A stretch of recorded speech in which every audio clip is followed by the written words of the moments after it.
Hello everybody, this is Havoc and welcome to the forum post that kind of has a nice little Q&A in terms of the release of Warhammer 2. So I'm releasing a series of videos on the content that we've been receiving already from Warhammer 2, and it's pretty exciting and I really like it, and I really like this Q&A section.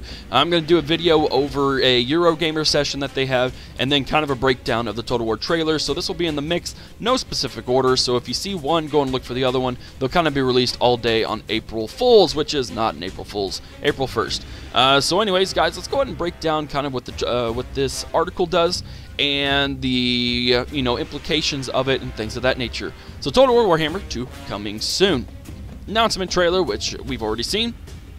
We hope you're excited about the announcement of the second part of our epic fantasy trilogy. We're setting out to make the most incredible and massive strategy game we can, and we hope you'll join us. So ways to go yet before release, and you'll have loads of questions, but we have loads to tell you. Rest assured, we'll tell you everything before release. And as with previous games, the press, YouTubers, and members of the community will all have access to the game before launch to give you their impressions too. That's me, woohoo! We'll let you know which game shows are at summer, and which we'll make sure reviews will hit before release. Interesting. There's a short Q&A. The race for the Vortex has only begun. The game, what is Total War Warhammer 2? It's the second in the trilogy and sequel to the award-winning Warhammer. Total Warhammer 2 brings players to the breathtaking new narrative campaign set across the vast continents of Lustria, Ulthuan, Nagaroth, and the Southlands. The Great Vortex campaign builds pace to culminate in a definitive and climactic endgame, an experience unlike any other Total War title to date. Just as a side, this game is going to change Warhammer. Just like it says, it's going to change it in a lot of ways that I really, really like, and I'm super excited for. Anyways, how many races and lords can we expect? There are 4 playable races, which each with 2 legendary lords for a total of 8 individual start positions. So unlike in the beginning of Total War Warhammer, in the first one, instead of having 1 position with 2 legendary lords to choose from, each will have their own individual start, much like how they've released, like with Clan Ungron and the Dwarves and things like that. 8 different start positions, which I think is absolutely fantastic. The High Elves, the Dark Elves, the Lizardmen, and a 4th race, yet to be revealed, which was revealed in the trailer, it's the Skaven, hint hint wink wink, will all feature. Each race is unique and will feel very different to play. Each has a unique and iconic battlefield units, characters, monsters, war machines, and tactical strengths. In the campaign, each has its own suite of unique campaign mechanics built around its backstory and lore Warhammer fantasy battles. In short, each race offers a very distinct way to play. So up on the screen, I have 1, maybe 2 images of the Total War Warhammer world, and as you can see over on the first one, the first little notification, that is the old world. That's where the first one took place. And as they said, they have Lustria, Ulthuan, Nagaroth, and the Southlands. Now, what's really interesting, and of course I looked this up, so I'm hoping that I don't screw it up. The High Elves, they hold Ulthuan. The Dark Elves, they hold Nagaroth. Lizardmen, of course, hold Lustria, and the 4th race, the Skaven, which is officially unofficially featured, will take in the Southlands. Now what's really interesting is, so there's 4 continents, and so what I can imagine is that the Southlands, if they do it in the way that I imagine they'll do it, the Southlands will actually be on the very far west side of the map. So it will be a good focus on only those 4 continents without having Araby in there, without having the new or the old world in there, things of that nature. So that's just speculation, but I imagine that's how they'll have to do it unless Araby and that region is just completely just grayed out and we can't do anything yet. I want to underscore the yet part.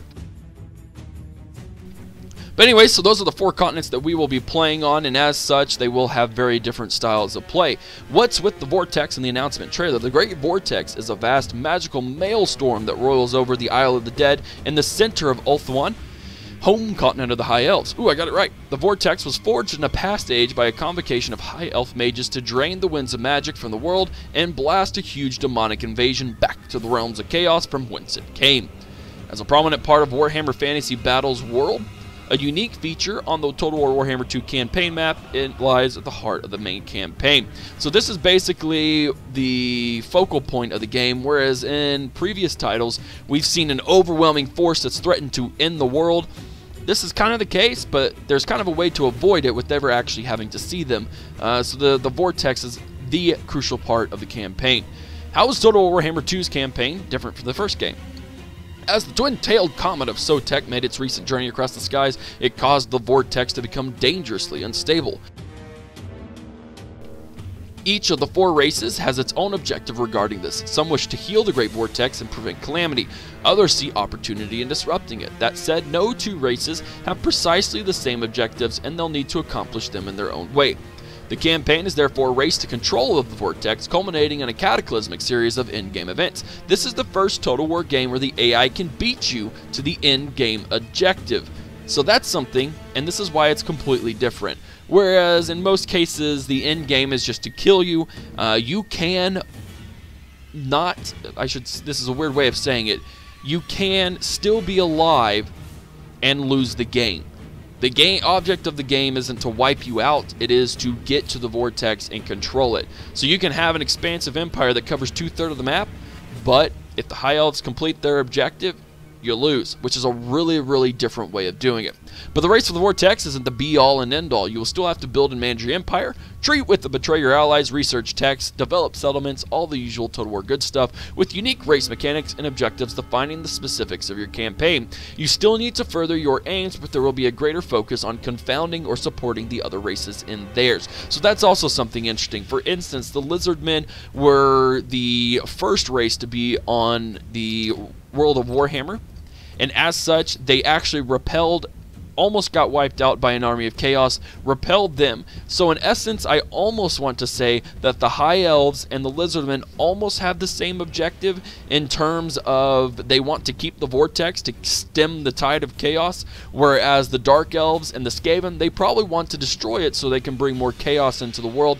Again, different objectives that are unique, but you could, in essence, I'm going to speculate, this is 100% speculation, but the Lizardmen could support the Elves. You could ally with the High Elves to work together to hold back Skaven and any of the other factions and the Dark Elves. So that way the Vortex is complete and repels chaos forever. Speculation, but I think it has some merit. How big is the Total War Warhammer II campaign map? The Vortex campaign map is roughly the same physical size as the first game, though there are approximately a third more conquerable land regions than in the first one. These are spread across 4 continents separated by perilous seas. Those 4 continents have already been mentioned, and again, it'll be interesting to see how they actually present the map, because I don't really see them presenting it as they do in the image that I provided. What other features can I expect? There's a host of new gameplay features, some which are tied to the specific narrative of the Vortex campaign, and some which apply to the huge combined campaign, which we'll see below, with detailing all of those over the coming months. Do I need the original Warhammer game to play Total War Warhammer 2? This is something that is pretty common knowledge. You don't have to have Warhammer to have Warhammer 2. These are Warhammer 1, 2, and 3 will all be completely separate entities. So you can play one without having the other. However, you will need Warhammer 2 and Warhammer 1 to have the huge, epic, large map, which we'll get down to in the bottom. The trilogy. What do I get if I own both Warhammer 1 and 2? You'll get 3 huge campaign maps, the original one featuring the old world, the new one featuring the new world and the Vortex, and a combined campaign map featuring both of those areas joined together. And of course, if you own any DLC or free LC, you'll be able to have access to all of those. You'll still have access to their unique narrative campaigns, and you'll be able to play as those races in both the Old World campaign and the New World combined campaign. So basically, you can't play as the Empire in just Warhammer 2. You can't play just as the Lizardman in just Warhammer 1. If you want to play Empire, it has to be in the big combined campaign. If you want to play it against Lizardmen, etc., etc. What's going on with the mega combined campaign you talked about before? For owners of both, our first content release shortly after launch will be a vast combined campaign map representing the geographical areas of both games in a single map. This will allow you to start epic campaigns as any of the owned races. This will be shortly after launch, weeks, not months, and will be our very first content release. This next part is really crucial and also really cool. Why won't the combined campaign be ready right after launch? The Vortex campaign, with its dedicated narrative, unique features, mechanics, and flavor, is a big project in its own right. The combined campaign will be truly vast. Each requires significant playtesting and balancing. This being the most complex Total War campaign we've released to date, we'd like to plan a short period of open beta testing before we release it, and this requires people to play Warhammer 2 and give feedback and be familiar with the mechanics in order to make it work. So this is really cool. They're basically going to open it, I don't know, in open beta, So anyone who has both of the games can try the combined campaign to see what it's like before they really implement it. Now, whether or not that means us YouTubers can post stuff about it beforehand, I don't know. I really hope so, because that will also provide an immense amount of feedback for people who may not have both or may be on the fence about buying both solely for the fact of the combined campaign. So be on the lookout for that in the future. Other stuff is naval combat happening only in auto-resolve. So that pretty much hits the nail in the coffin in terms of combat in the Navy. A little bit disappointing, but I completely get it. Warhammer Fantasy Battles is principally a game about land warfare, so that's where we're choosing to focus our efforts in terms of full battle simulation. There are some sea-related campaign features that we will detail in the future. There has to be sea-related campaign features because we are talking about entire oceans that we are having to span, so it makes sense. I'm disappointed, but if that means that they can focus on creating a better land battle game, then I'm all for it, whatever. What are your plans for multiplayer? Each of the races in Total War Warhammer 2 will be playable in single and multiplayer campaign, plus custom and multiplayer battles, as the 2 legendary lords for each race will have their own unique campaign start positions. You'll be able to play a 2-player co-op campaign with the same race. If you own both parts 1 and 2, you'll be able to play in multiplayer in any of the races you own, which is really cool. I like that. I kind of wish that they could find a way to remove the cap. I would love to have an 8-player campaign, which would be insane, but it would be really cool. I would watch that. I would watch an 8-player multiplayer campaign where everyone plays as the individual races, and we get going with that. What's the early adopter bonus or collection beat? They'll announce that more. Release date is late in 2017. I was talking to the guys, Lionheart, Rambler, Incoherence, Warrior Sparta, Hugo the Hester, all of those guys were in a big chat, and talked about release dates, and Warrior Sparta brought up a good point that release date tends to be in September and then in the spring. So kind of, again, end of Q3, beginning of Q4 is when they announce stuff and or release stuff, and then end of Q1, beginning of Q2 is also a time period. So that being later in 2017, expect in September or October release.